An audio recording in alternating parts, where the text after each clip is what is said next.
Sijui nikae mkao gani ni kusimulia hii simulizi, japo ninajua wewe umekaa mkao wowote ukinisikiliza.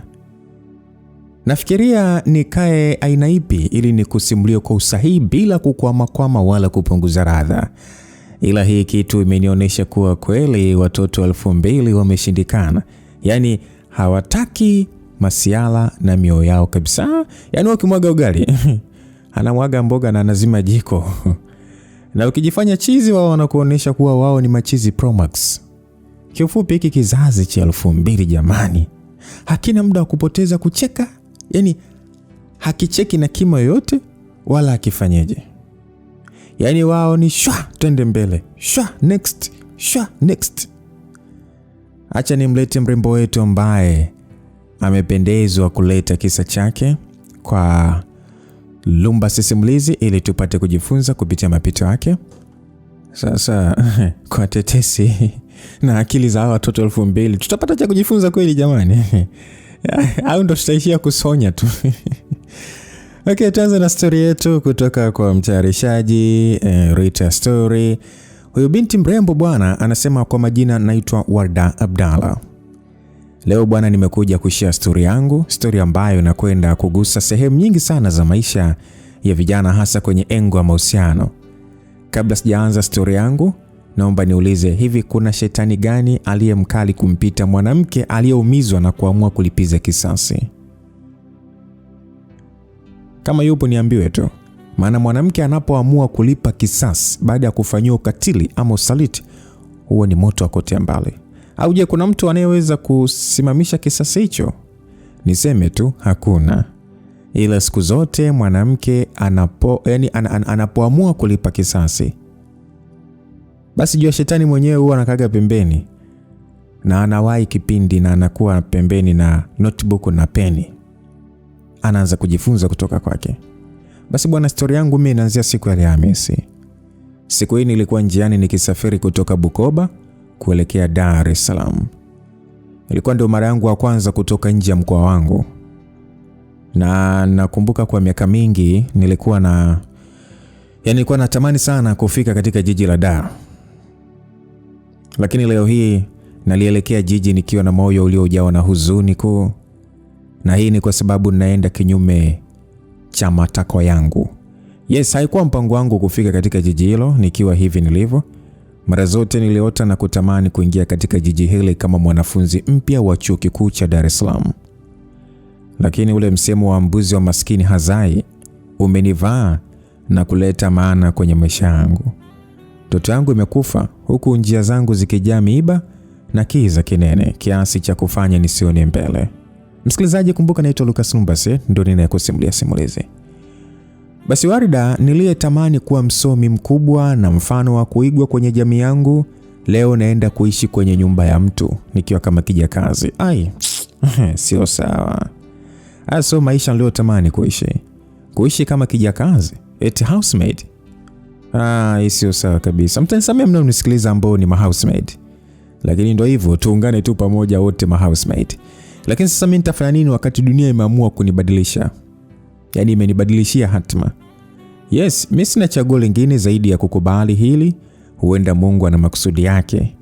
Lakini kama aishivyo Mungu, wallahi nitapambana hadi hatua ya mwisho ili mradi tu niishi ndoto zangu. Basi lianza safari. Macho akawa busy kutazama nje. Moyo wangu uliuma mno kuona nikiacha ardhi ya nyumbani kinyume cha matakwa yangu.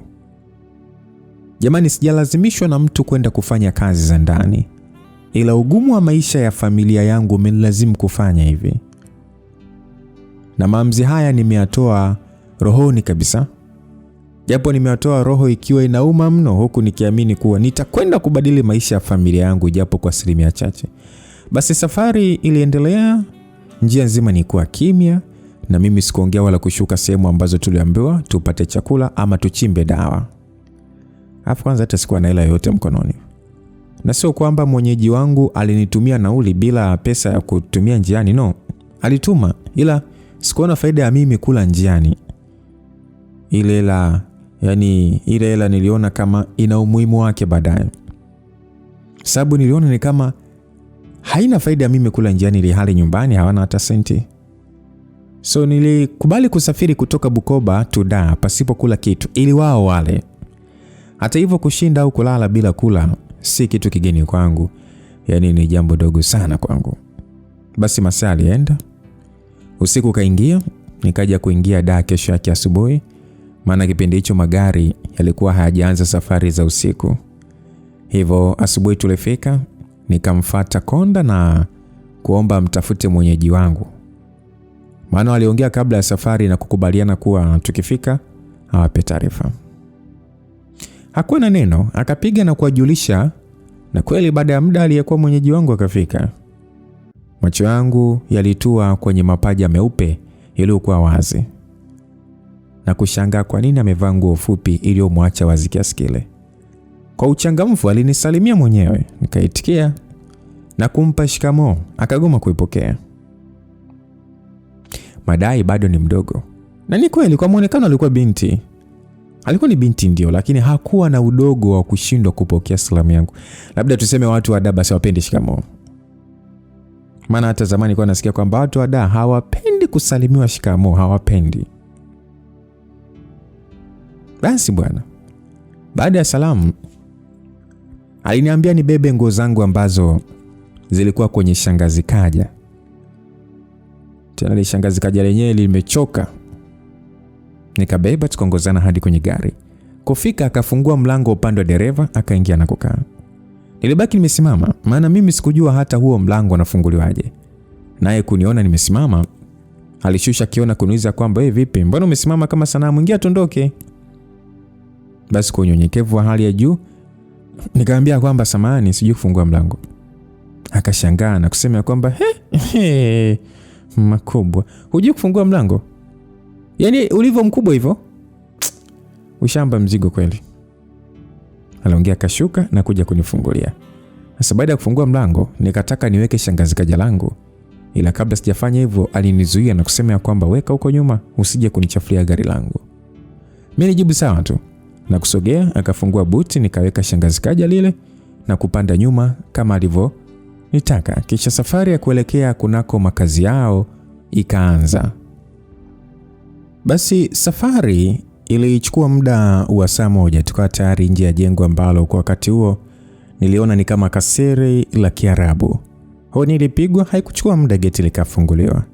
Bila kuchelewa akaingiza gari ndani, akaenda alipo maegesho, akasimama na kuniambia nishuke. Mie bila kuongea neno nikashuka, ni akashuka. Sasa baada ya kushuka mlinzi alikuja akitaka kunipokea kwa sauti ya ukali. Bidada yule akamwambia kwamba wewe umeambiwa au umetumwa? Mbona unakuwa ni kielele namna hiyo? Leo na jana umezima kujifyatua tu akili tu. Hebu toa tumbo lako hapa. Lione kama zombi. Maskini kaka wa watu alinywea na kurudi nyuma huku sasa akikuna kichwa. Tukaingia ndani. Kufika nikakuta mwanamama akiwa amekaa sebleni huku akioshwa miguu na kijana mmoja hivi. Basi dada aliyekuja kunipokea akamwambia kwamba haya mama, mtu wako hapa. Nadhani sina deni nawe tena. Aliongea na kutaka kuondoka, ila akasimama baada ya mama yake kusema kwamba wewe, huyu mtu ndio tumeletewa kama mfanyakazi, mbona mweusi hivi? Binti akamjibu ya kwamba anyway mama, sasa umeshaanza mama. Sasa unataka mweupe? Uliona wapi Bukoba akatokea mtu mweupe? Aliongea sasa akiniangalia kwa kuninyali. Mama mtu akajibu ya kwamba hata kama bwana. Sasa huyu si atafanya wanangu wakose amani jamani. Maana ukimwangalia watahisi wamekaa na msukule. Maana sio kwa uwezi huo. Haya na vipi kuhusu hilo juba? Maana ndio limekufanya uonekane kama umetoka kufunzwa uchawi. Hebu soge hapa nikuone binti vizuri. Uende ukawa bora zaidi ya nikuonavyo. Basi aliongea hivyo na kunielekeza nisogee. Nami bila kuongea nikasogea. Hapo macho anaangalia chini. Moyoni nilikuwa namwambia Mungu nisaidie nisianze kulia. Maana mimi sikufurahishwa na maneno yao hata kidogo. Ndio mimi ni mweusi na najua kabisa mimi ni mweusi, ila sasa ndio nini kunisema kwa dharau hivyo bwana? Tena ndio nimefika, yani hata neno karibu hakuna. Kweli kuna watu na viatu. Na viatu wenyewe ndio hawa sasa. Na sijui hata nitaishije, maana dakika za mwanzoni tayari nishaonjeshwa joto la meno. Basi mtoto wa Mzee Abdalla mie nikasogea, akaniambia kwamba wewe sijakwambia uje mbele yangu, hebu rudi nyuma kidogo. Jamani, Yaani unanuka. Hivi kwani una mwezi mzima hujaoga binti? Ama ulikuwa mnatengeneza ugoro? Haya chuchuma hapo. Maana naogopa hata kukuambia ukae kwenye makochi yangu usijetia kunguni bure. Basi nirudi nyuma na kuchuchumaa kama alivyosema. Kisha kaniuliza, unaitwa nani na una miaka mingapi? Kwa sauti ya upole nikamjibu, naitwa Warda Abdalla na miaka 18. Afadhali hata sheria haitanihukumu. Unajua kilichokuleta huku? Ndio. Vizuri sana. Sasa kabla ya yote, kitu ambacho mimi sikitaki kukiona hata siku na moja ni kukuona ukivaa hayo masantula yako. Sijui ndio mnaita majuba. Yaani usije kujaribu kuvaa iwe ndani wala nje, sawa? Neno hataki kuona nimevaa juba linishangaza. Nikamwangalia kama vile sijamuelewa. Nikamuuliza kwamba samani, unamaanisha nikae kichwa wazi ama? Akasema ndio. Na sio kuvaa juba tu. Kiufupi mavazi yako mimi sijaelewa kabisa. Kwa hiyo utavaa vile nitakavyo mimi. Aliongea na kumuita mlinzi, akaja na kumwambia kwamba hebu chukua hilo fuko lake ukachome vitu vyote huko nje. Maana linatishia amani na kwa kuliangalia tu naona kama alikosi kuwa na kunguni. Sasa kabla hujaanza kutoka litiwe tu moto haraka. Aliongea hivyo haraka nami nikainuka na kulishika shangazi kaja langu. Nikataka kuomba wasichome nguo zangu, ila kabla sijaongea aliniwahi na kuniambia kwamba wewe mtoto wewe, hebu naomba utulie kama unanyolewa, umesikia? Hapa ni kwangu. Kauli yangu ni sheria. Tena ni sheria isiyopingwa na yeyote. Unanielewa? Haya, hebu achia hilo gunia. Na wewe ole wako sasa nije nikute hata nyuzi iliyobakia. Unguza vyote. Basi aliongea kwa ukali sana. Nikajikuta na achia taratibu. Mlinzi akachukua na kwenda nazo nje. Nilishindwa kujizuia, machozi yakanitoka maana kwa jinsi walivyokuwa wananitendea ni kama sije nini. Sasa ule mama kuona hivyo akacheka cheko tena la kishangingi. Akasema ya kwamba ona hili bwege. Wewe, yani unatoa chozi kabisa? Kisa mitambale iliyojaa chawa? Hebu acha ujinga binti. Hizo nguo zimechomwa kwa sababu hazina hadhi sawa na nyumba yangu. Na kwa maana hiyo unapewa nguo zenye hadhi sawa na nyumba yangu, sawa? Futa michozi yako hiyo. Usije kuniletea nuksi bure. Basi bila kuongea nilifuta machozi. Akamuita mama ambaye alikuwa jikoni akiandaa chakula na kumwambia nipeleke chumbani. Na akinifikisha huko hakikisha navua nguo nilizovaa ili na zenyewe zikachomwe. Mama yule alifanya kama alivyoambiwa. Tulifika chumbani akaniambia vua. Basi nami bila kubisha nikavua. Akanipa kanga nikajifunga kisha akaondoka. Nikabaki nimesimama tunisielewe nifanye nini maana mimi sikupewa hata maelezo wala kuoneshwa bafu. Nilisimama huko sasa macho yangu yakizunguka kuangalia mazingira ya chumba kile. Taratibu nikasogea dirishani na kushuhudia nguo zangu zikichomwa moto. Ukweli nijisikia vibaya. Nguo zangu yani unajua nilizipata kwa taabu. Afla hii kirahisi tu anazichoma moto bila kujua nilipambana kiasi gani ili kuzipata. Machozi yalinitoka. Nikawa na kazi ya kufuta na kurudisha mafua ndani huku macho yakiangalia namna zinavyoteketea. Mara mlango ukafunguliwa, nikajiweka sawa na kugeuka. Nilishtuka kuona mwanaume ambaye kwa haraka umri wake ulikuwa ni kati ya miaka 20 mpaka 25. Kaka yule aliniangalia kwa macho yaliyojaa uchu huku uso wake ukiwa na tabasamu pana. Alisimama na kukuna kidevu huku sasa akitoa ulimi nje. Utafikiri paka aliyeona maziwa. Mimi toka nimezaliwa sikuwahi kusimama mbele ya mwanaume nikiwa nimefunga kanga. Yaani sijawahi. Hivyo kitendo cha kumuona kaka yule nilishtuka na kukimbilia kwenye pazia nikajifunika ili kuweza kustiri mwili wangu. Sasa ajabu yule kaka alizidi kutabasamu na kunifuata kwa mwendo mdogo sana. Nilitoa macho kusasa mapigo ya moyo akianza kwenda kwa kasi mno. Aliendelea kupiga hatua hadi akafika nilipo. Taratibu akanyosha mkono na kutaka kushika pazia nililotumia kujifunika. Nilitetemeka kwa hofu sana. Nikataka kumwambia sinifanyie ubaya, lakini kabla sijafungua kinywa changu, mlango ulifunguliwa na kumfanya geuke kwa mshtuko. Mama aliyetumwa kunileta chumbani ndiye aliyekuwa amefungua mlango. Akashangaa kumuona kijana yule mle ndani na kumuuliza kwamba wewe Alvin, unafanya nini humu chumbani? Kijana huyo ambaye anafahamika kama Alvin, baada ya kuulizwa hivyo alitabasamu na kumjibu ya kwamba shangazi wewe naye, mimi nimekuja tu kumwangalia mgeni. Mama yule alikunja uso kwa hasira na kumuuliza kwamba unakuja kumwangalia chumbani, kwa nini usingemsubiri sebleni? Huyo Alvin akasema kwamba ushaanza mambo yako sasa. Sikia, haina noma, mimi naondoka. Sema nini? Mmeleta mdada mrembo sana. Sasa sijui mmepanga kunifanya nikae nyumbani. Huyo mama akajibu ya kwamba wewe, hebu naomba ondoke bwana. Na hii tabia ife. Yule kijana akasema sawa. Basi aliondoka. Mama yule akanipatia nguo aliyokuja nayo na kunionyesha bafu lilipo, nikaoga, kisha nikavaa na kwenda sebleni kwa ajili ya kupata chakula. Nilikula na baada ya hapo nikashukuru kwa chakula, kisha nikaelekezwa majukumu yangu na bila kupoteza muda nikaanza kazi. Muda ulienda, ilipofika jioni, bosi wangu pamoja na yule dada aliyekuja kunipokea wakatoka. Aina mavazi waliovaa iliniacha mdomo wazi. Maana sio kwa nguo zile na hawakuwa na wasiwasi hata kidogo. Ndio kwanza walikuwa busy kusifiana kuwa amependeza. Basi niliendelea na majukumu yangu huku sasa muda ukizidi kusogea taratibu. Usiku kaingia, tukapata chakula, kisha yule mama aliyenionyesha chumba muda ule ambaye anaitwa Madam Vero. Naye bwana alijiandaa na kuvaa nguo fupi kuliko hata walizovaa bosi wangu na binti yake. Kisha akaondoka na kuniacha na watoto. Kwa kuwa sasa mimi nilikuwa nimechoka sana na safari, nikapanda kitandani na kulala. Sikujua walirudi saa ngapi, ila nilikuja kuamka asubuhi na kukuta wote wakiwa sebleni. Pembeni yao kulikuwa kuna chupa za pombe ambazo hazikuwa na kitu ndani yake. Niliangalia namna walivyolala kiasara, nikawapita na kuingia jikoni. Nikawaandalia watoto chai wakanywa, na walipomaliza nikawaandaa wakienda shule. Mimi nikabaki nafanya usafi wa ndani. Muda ulienda, ilipofika saa 5, waliolala sebleni ndo wakaamka na kunywa chai, kisha wakaoga na kuanza kupiga story.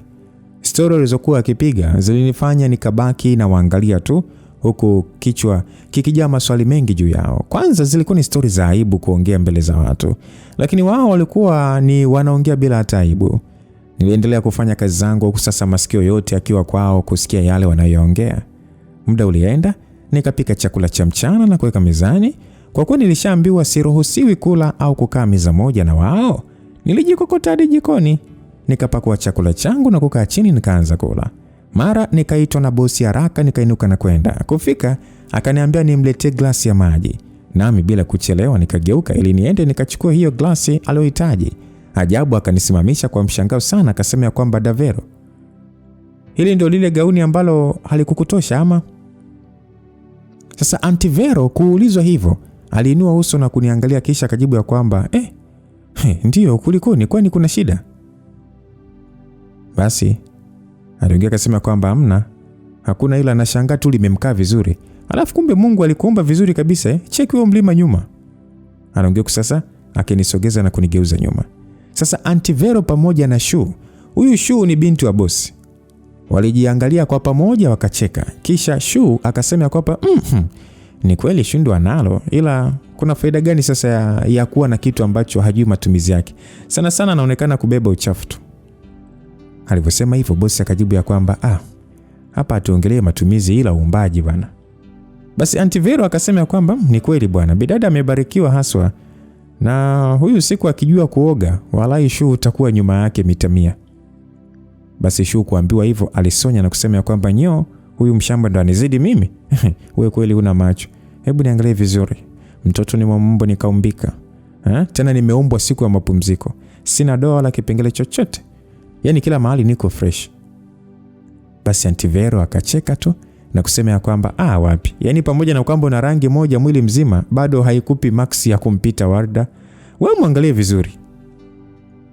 Aliongea na kuinuka akaja nilipo, akawa sasa anaongea kwa kumuonesha vitendo. Akawa anasema kwamba Shu, ona hili shundu halina mabonde bonde hata kidogo. Aya, ona kiuno kilivyojitenga, unaona hapa kama hana tumbo vile. Aya, achana na tumbo sasa, unaona chuchu, kitu ni saa 5:30 hata saa 6 haijafika. Haya, angalia unywele, yani hapa hajui cha steaming wala living sijui condition hajui, ila unaona mkia ulipo. Haya, achana na hayo, ona ngozi inavyotereza jamani. Nikukumbushe tu hapa mafuta hayajui. Sasa naambie, akisema leo atengenezwe na kujaliwa utamfikia? Au unataka kusema kwamba uosi wake utamfanya ayaage mashindano? Na kabla kujibu ni kwamba tu hii rangi yake ndio maana hali ya neno black is beauty. Aisee, aka rangi adimu aka, maana zingine zote unaweza nunua dukani, ila hii hakuna sehemu yote unayoweza kwenda kununua. Hii ni pure, yani ni pure asili kabisa, iliyotoka moja kwa moja kwa sagodi. Sasa endelea kujiona mzuri, ila jua hapa hufui dafu. Sabi dada. Maneno ya Aunti Vero yalimkera sana Shu. Akapiga ngumi kwenye meza kwa hasira na kusema ya kwamba kwa hiyo mmemleta mtu ili mnishindanisha naye ama? Aunti Vero alicheka na kusema ya kwamba hakuna anayetaka kukushindanisha, ila unaambiwa ukweli, huyu humfikii hata robo dada.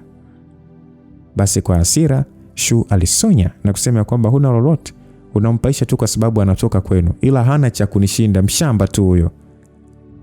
Aunti Vero akasema ya kwamba ushamba mimi nakubali ndio anao, ila kwa uzuri dada humfikii. Na mimi nakwambiaga Bukoba haijawahi kutoa pisi mbovu.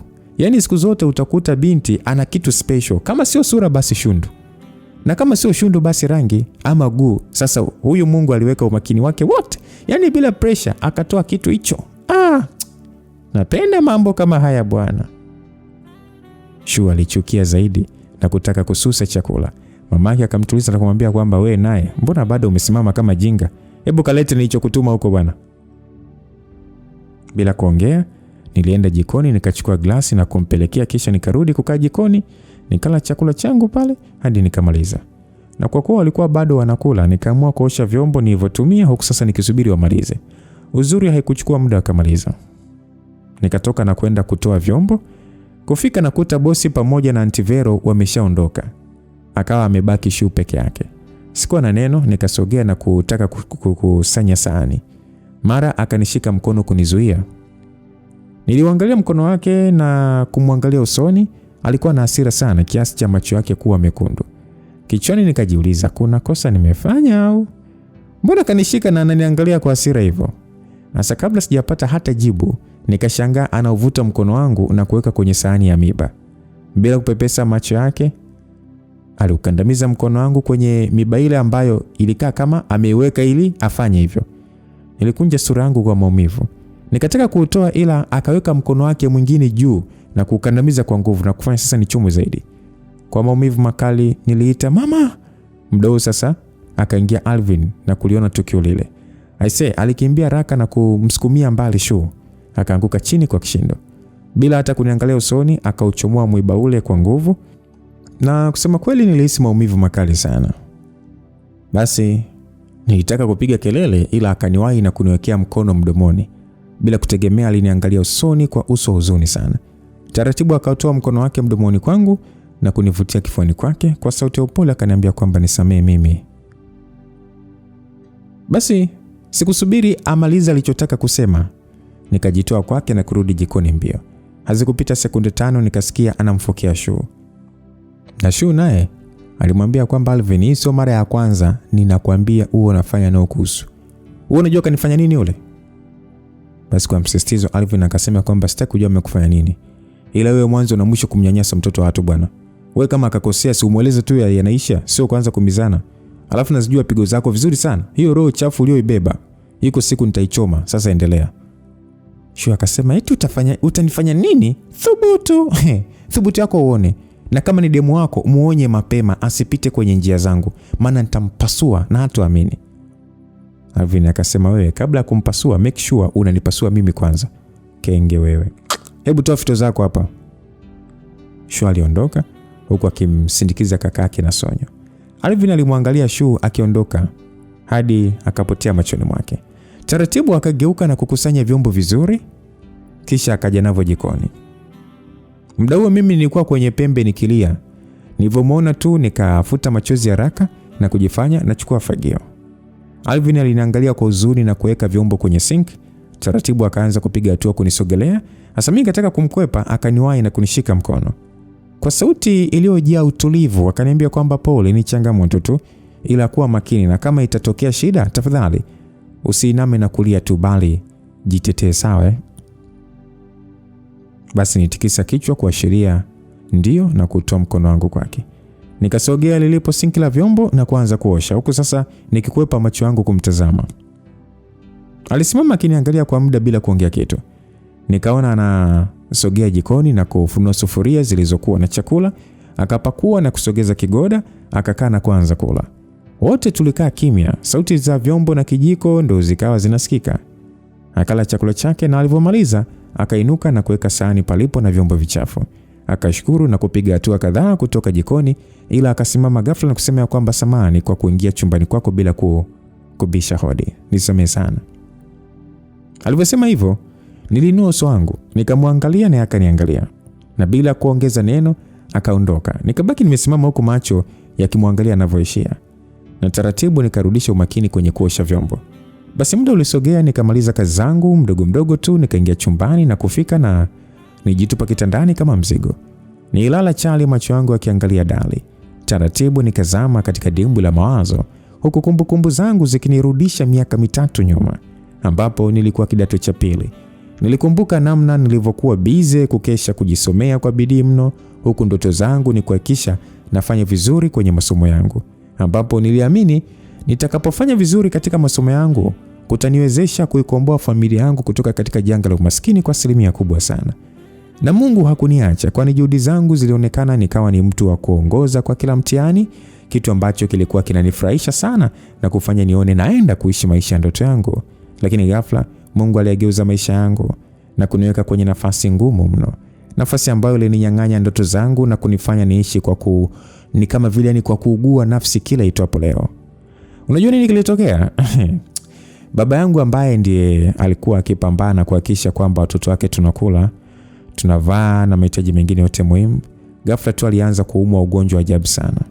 Ugonjwa ambao ulimfanya ashinde kufanya kitu chochote na kuwa ni mtu wa kitandani tu. Kitu ambacho kinilazimu niache shule na kuanza kumuuguza pamoja na kuhangaikia mambo mengine muhimu kwetu. Sasa utakuwa unauliza itakuwaje nibebe jukumu hilo kwani mama hayupo? Jibu ni kwamba mama yangu yupo, lakini hakuwa na uwezo wa kufanya chochote kwani alikuwa na matatizo ya afya ya akili. Japo uchizi wake ulikuwa ni wa muda. Yaani kuna kipindi anacharuka na kupotea kabisa, alafu kuna kipindi anakuwa kama mziko sawa. Ila ukiona narudi kwenye hali yake ya kawaida, basi jua mtakachofanya kwa wakati huo ni kumuuguza tu. Maana anaumwa kiasi ambacho ukimwangalia hivi yani of course utajikuta tu unasema kwamba huyu mtu anaondoka kesho kama si leo. Na akipona tu akili zinaruka tena. Na shida hii hakuzaliwa nayo, ila ilizuka tu ghafla. Kwa maneno ya watu wanadai kwamba alirogwa na aliyekuwa bibi yetu, yani mama wa baba yangu. Japo sina hakika na hilo, lakini ndio tetesi zilizokuwepo. So kupitia changamoto hiyo ya mama, nililazimika kubeba jukumu mzima mwenyewe, huku ndugu wa baba wakijiweka kando kana kwamba anayeumwa si ndugu yao. Basi maisha ya kumuuguza baba na kuendesha familia aliendelea. Ikafikia kipindi baba hawezi hata kuinuka, akawa ni wa kujisaidia hapo hapo kitandani bila kinyaa wala kinyongo. Nilimsafisha baba yangu na kumpa kila huduma aliyostahili kwa kipindi kile. Ilikuwa ni ngumu, lakini nilivaa ujasiri. Mimi sikuwahi kulia au kuonesha huzuni mbele yake, lakini niwapo mbali naye nilikuwa nalia sana. Mungu anisamehe. Ilifikia muda nikamuomba Mungu amchukue tu. Maana ilifika hatua akakonda, ikabaki ni mifupa mitupu tu. Yaani ukimwangalia hivi kama huna roho ngumu utalia. Lakini Mungu akaona amchukue mama yangu na kumwacha baba. Unajua siku mama yangu anakufa, alirudi nyumbani na mchicha fungu 2. Akanifuata jikoni ambapo nilikuwa nimejikunja tu kunikilea. Maana siku hiyo sikuwa na hela ya mboga na mdau wa ndugu zangu walikuwa wakilia na kuniambia unasikia njaa, jambo ambalo liniumiza mno. So kama kawaida yangu nikaingia jikoni na kulia. Sasa mama alikuja na mchicha, akafika, alinishika begani kusasa mkono mmoja akinionyeshia ule mchicha. Niliuangalia na kuinua uso wangu kumwangalia, nikakuta ninaangalia tu kwa kitabasamu. Neno aliloniambia ni kwamba mwanangu, nimewaletea mboga ili msilale bila kula, mkaja kufa na njaa. Msikilizaji, unajua nilishangaa maana aliongea kama mzima vile. Nilitamani kuongea lakini sikuwa na neno la kusema. Nikaishia kumwangalia huku machozi yakinitoka. Naye kuona vile akanishika mkono na kunikabidhi ule mchicha. Kisha akaondoka akicheka cheka tu na kurukaruka. Nilifuta machozi na kuinuka nikaingia ndani. Nikawaambia wadogo zangu ya kwamba msilale, kwa sababu nimepata mboga na napika sasa hivi, sawa? Basi haraka niliwasha moto na kuanza kupika. Muda huo mama alikuwa amekaa chini ya mti akiwa bize kuchezesha tu magunzi kama watoto. Basi nilipika na nilipomaliza nikawawekea chakula wadogo zangu. Na hicho nikagawa na kumpelekea baba, nikaanza kumlisha. Na alivyotosheka nikainuka sasa niende kula. Yaani niende kula na mama, maana niliona walau siku hii madudu yake alikuwa yamepoa. So kula naye nikaona haitakuwa shida. Basi nikachukua chakula kidogo kilichobakia, nikaamua kutoka nacho nje na kumfuata alipo. Kufika nikakuta amelala chini. Nikamuita huku nikimtikisa taratibu. Ajabu, hakuitika wala hakuonesha dalili za kuwa hai. Nilishtuka na kumtikisa kwa nguvu, lakini wapi. Machozi yalianza kunitoka. Nikamwangalia kwa sasa, akili ikiniambia kalala tu. Taratibu nilisogeza kichwa kifuani mwake na kufanya kama nasikia mapigo ya moyo. Aisee, nilihisi moyo wangu kama umechanwa na upanga ambao ni mkali sana.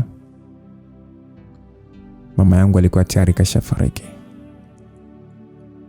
wala hayupo tena katika uso wa dunia. Nadhani situation niliyoipitia kwa wakati huo, kwa wewe ambaye ulishawahi kufiwa na mtu unamuona hivi, yaani anakufia mikononi mwako, ama dakika 2 ulikuwa unaongea naye, dakika 2 zilizopita ya 3 hayupo. Sijui nisemaje tu. Lakini nilipigwa na butwa na kubaki nikimwangalia bila kujua nipige ukelele wa kilio au nifanyaje. Karibu dakika nzima ilipita nikiwa namwangalia tu. Mwisho nikafungua kanga niliyokuwa nimejifunga, nikamweka vizuri na kumfunika. Kisha nikaingia ndani kimya na kuchukua kanga nyingine. Nijifunga nikatoka nje na kwenda kwa jirani. Bahati nzuri nikamkuta, hivyo nikasalimia na kumpa taarifa kuwa mama yangu ameaga dunia. Unajua taarifa ile niliitoa nikijua itamsikitisha au kumshtua, maana kabla ya mama kuwa katika hali ile alikuwa ni rafiki yake sana. Ajabu, baada ya kumweleza vile aliniambia kwamba wewe usiniambie, jamani, Mungu kaamua kumpumzisha. Da, kama ni kweli basi Mungu atakuwa amefanya la maana sana, maana marehemu aliteseka mno na kitu pekee alichohitaji ni kifo tu ili apumzike, ila Mungu alizuia hilo kwa muda mrefu. Lakini kama kweli kaondoka, basi furahi binti yangu.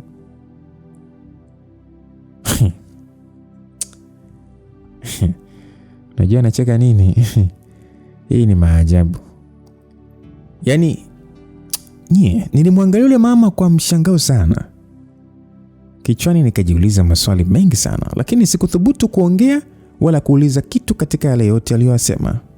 Zaidi nilitabasamu na kuondoka. Sikuwa na nguvu za kwenda sehemu nyingine. Nilichofanya, nilisogea hadi mama alipolala, nikamfunua na kumfunika kawaida. Kisha nikamuita mdogo wangu na kumwambia kwamba Irene, kaa hapo muangalie mama, maana anaweza kuamka akaondoka. Asa mdogo wangu bila kubisha aliitikia sawa na ukaa pembeni yake. Mimi nikaingia ndani na kuweka mazingira ya chumba vizuri na kuweka kila kitu sawa, na baada ya kumaliza nikarudi nje nikamwambia mdogo wangu tumnyanyue mama ili tumpeleke ndani. Basi mdogo wangu akatii, tukasaidizana kwa shida hivyo hadi tukafanikisha kumfikisha chumbani, ambapo baada ya kumlaza tu mdogo wangu akaniuliza kwamba dada, mbona mwili wa mama unashuka joto kiasi hiki? Unajua nimekaa naye pale, naona kani kila dakika zinavyosogea ndivyo nazidi kupoa au kaanza kuumwa tena. Swali lake lilikuwa ni jepesi sana. Lilikuwa ni jepesi mno la kujibiwa kuwa amefariki. Lakini mdomo wangu ulikuwa ni mzito sana kutamka hilo neno moja tu mbele yake. Nikaishia kumwambia kwamba naomba wembe niliyokutuma jana dukani. Basi akaondoka na kuniletea wembe. Nikamwambia kwamba unaweza kuendelea na mambo yako ila usicheze mbali. Akajibu sana akaondoka. Nikafunga mlango na kusogea kitandani alipolala mama na kukaa. Nilimwangalia kwa sekunde kadhaa. Hapo macho makavu wala hata dalili ya machozi haikuwepo. Basi nikafungua wembe na kuanza kumkata kucha za mkono na miguu. Nilipomaliza nikamfumua mabutu yake ambayo yalikuwa yamefumuka. Kisha nikazichana nywele vizuri na kutoka nje ili nikachukue maji. Sasa nikakutana na jirani niliyetoka kumpa taarifa. Alivyoniona tu akauliza kwamba vipi, mbona hakuna hata watu au hujatoa taarifa? Sikumjibu. Nikampita na kuchukua maji kisha nikarudi ndani. Sekunde 10 nyingi bwana, akasimama katikati ya uwanja na kuanza kupiga ukunga wa kilio, huku akifungua kitenge alichojifunga. Kuna wakati wa mama wanaliaga sio kwa huzuni, bali wanalia kutoa taarifa. Utasikia tu yaani utafikiri fisi, lakini yeye ni anatoa taarifa, sio kwamba analia. Ni kilio cha kutoa tu taarifa. Sauti yake ya kilio iliita watu na ndani ya muda mfupi watu walijaa. Wakulia nje walilia. Wale wa kuingia ndani wakaingia na kuomba nifungue mlango. Bila kutikia wala kuongea na mtu, niliendelea kumsafisha mama yangu hadi pale nilipomaliza. Ndio nikafungua mlango na kwenda chumbani alikolala baba. Nikamkuta amelala pale pale nilipomwacha. Kwa upole na utii nilikaa karibu yake na kumwambia kwamba baba, mama amefariki.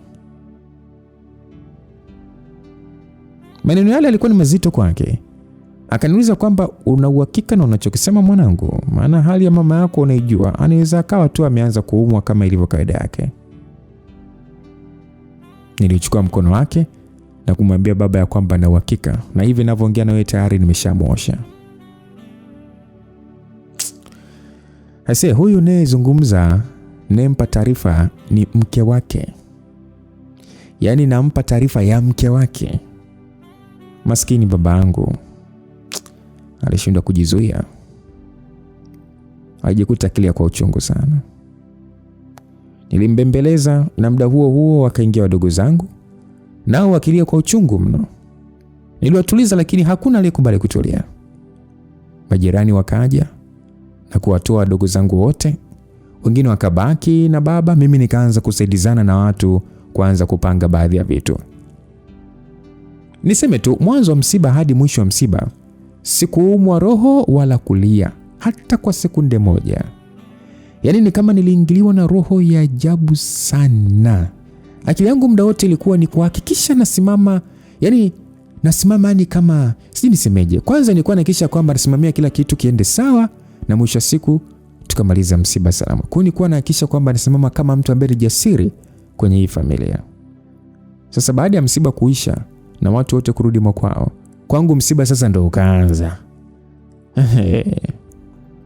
Kwa hiyo ambao ulishawahi kuhudhuria kwenye msiba, kuna ile unakuta mwana msiba, yani aliyefikwa na msiba. Kuna wakati fulani unaweza kumuona tu poa, labda jikoni, yuko tu na furaha, anapika, wote mpo kwenye msiba. Nini? Kuna ule wakati wa kuzika. Yaani hapo unaweza kuona kwamba huyu alikuwa anacheka. Moyo sijui ule unakuwa gaje. Yaani unaweza kuwa unavumilia matukio mengine yote, kuna tukio moja linakuja kufika kwako, msiba ndio unaanza. Yaani watu wanaweza kalia wewe ukawa tu upo okay, na ni mtoto wa marehemu, upo okay kabisa.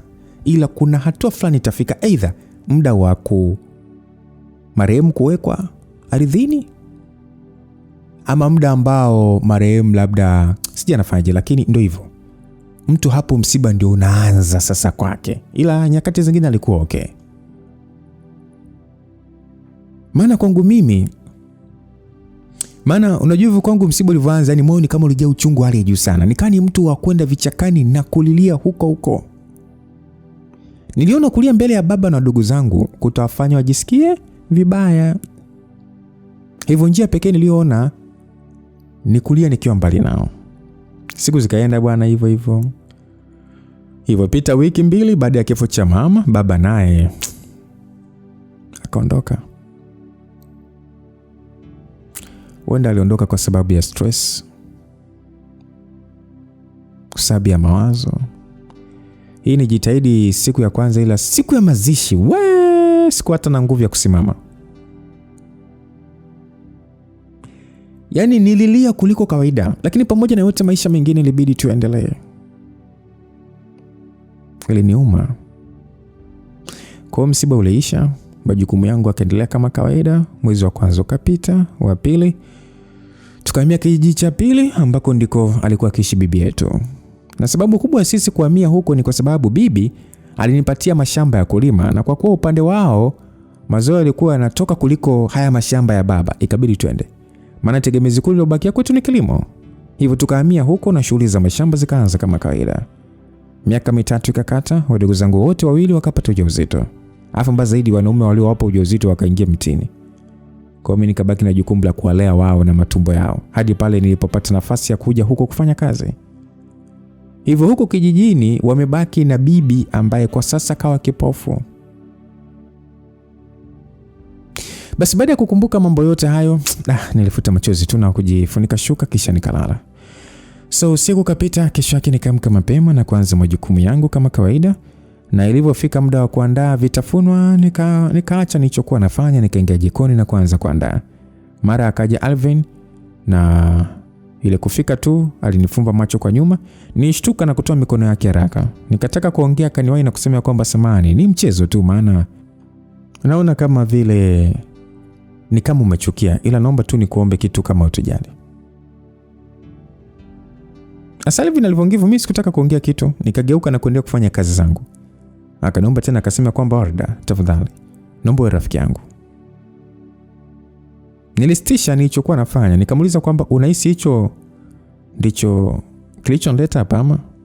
Akajibu hapana, ila bila hiki huwezi kuishi kama, yani huwezi kuishi tu kwa amani na ukaelewa hili. Kwa hiyo acha usumbufu, sawa, na uwe rafiki yangu.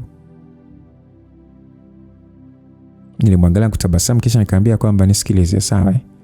Mitego yako ni miepesi sana. Hebu kapange mbinu zingine na naomba sana usiniletee uzito katika kazi yangu, sawa? Basi bila papara alisogea ilipo friji, akafungua na kuchukua mayai, akasogea nilipo na kushika mkono wangu, akaniwekea ile mayai huku sasa akiniangalia usoni na kusema kwamba hii nyumba sio salama kama unavyoona wewe, wala watu waliokuzunguka si wazuri kama unavyofikiria. Hapa salama yako ni mimi tu, so huna jinsi zaidi ya kuwa karibu na mimi ili uwe salama. Na kama uamini, subiri utaona. Aliongea hivyo na kuondoka, sasa akicheka. Tena cheko lenyewe ni la dharau sana. Sasa nibaki mimi namwangalia tu nikijiuliza ana maana gani kusema vile? Na nitakosaje amani eti kisa kutokuwa karibu yake? Na ni ukaribu gani anaotaka kutoka kwangu? Na kwa nini ataki ukaribu na mimi? Niliwaza sana, mwisho nikageuka na kuendelea na kazi zangu. Dakika zikakata, nikamaliza kuandaa vitafunwa bila kupoteza muda. Nikaandaa meza na kuita wote waliokuwa chumbani. Siku hii Madam Bosi pamoja na Antivero walikuwa hawapo, hivyo Shu pamoja na rafiki zake wakasogea mezani. Alvin naye hakuwa nyuma. Sasa kwa kuwa huwa siungani nao mezani, nikapiga hatua kuelekea jikoni, maana huko ndiko ninapopatiaga chakula. Ila kabla sijafika, Shu akaniita, nami bila kusita nikaitika na kurudi mezani. Kufika kaniambia kwamba kwa hiyo unataka tujipakulia ama? Swali lake linifanya nikamwangalia usoni kwa mshangao sana, maana hakuna siku niliyowahi kufanya kitu kama hicho. Nitamani kumuuliza huenda labda anatania, ila nikapotezea na kusema kwamba samani, nilihisi mtapakua wenyewe. Niliongea sasa nikivuta chupa la chai na kumimina kwenye vikombe vyao. Akabaki ananiangalia tu kwa jicho la hasira sana. Afu mimi sikutaka hata kuongea au kufanya chochote kitakachompa nafasi ya yeye kuongea. Zaidi tu mimi niliwahudumia kisha nikauliza kama kuna lingine. Wakajibu hapana. Nikageuka na kuondoka.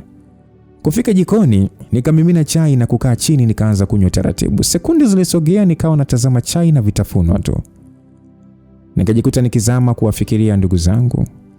Ni siku zimepita sasa sijaongea nao, sijui hali yao ikoje na sijui kama wanapata chakula kwa wakati. Kwa mara nyingine niliangalia kikombe cha chai na kukumbuka namna mdogo wangu Shamsa anavyopenda chai. Nikatamani walau ningekuwa naye nikamuona namna anavyokunywa huku akitabasamu, lakini niko mbali. Na hata kama ningekuwa karibu sijui kama tungeipata, maana maisha yetu ni duni sana.